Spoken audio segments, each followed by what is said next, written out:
Target करण्याचे दिवस संपले, कुणाची मक्तेदारी राहिली नाही। लाखाचं 12,000 काही लोकांचं झालेलं आहे, त्यामुळे कोणाशी स्पर्धा नाही। निशिकांत पाटील यांची जयंत पाटील यांच्यावरती बोचरी टीका।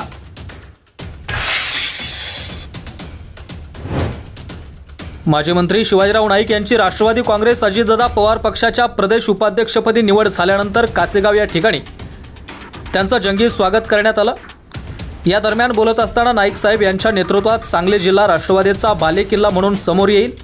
टार्गेट करण्याचे दिवस संपले, कुणाची मक्तेदारी राहिली नाही। लाखाचं 12,000 काही लोकांचं झालेलं आहे, त्यामुळे आमची कोणाशी स्पर्धा नाही, अशी बोचरी टीका राष्ट्रवादी काँग्रेस अजित पवार पक्षाचे सांगलीचे जिल्हाध्यक्ष निशिकांत पाटील यांनी आमदार जयंत पाटील यांच्यावरती केली आहे।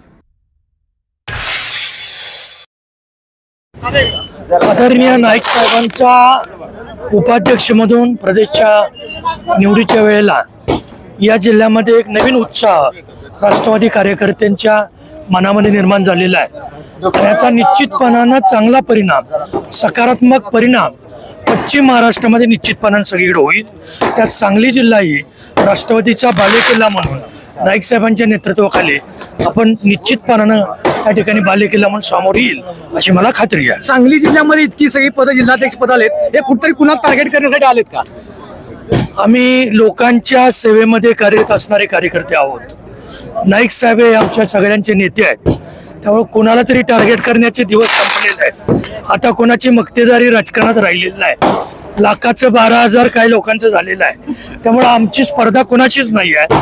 आमची स्पर्धा विकास कामाची आहे आणि सामान्य माणसाला विकासाच्या प्रवाहामध्ये आणणं हाच एकमेव उद्देश आमचे राष्ट्रीय अध्यक्ष अजितदादांचा असल्यामुळे त्याच पद्धतीनं काम या जिल्ह्यामध्ये निश्चितपणे होईल।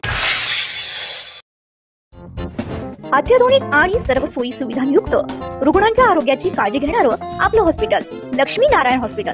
संपर्क 023 42 22 57 75।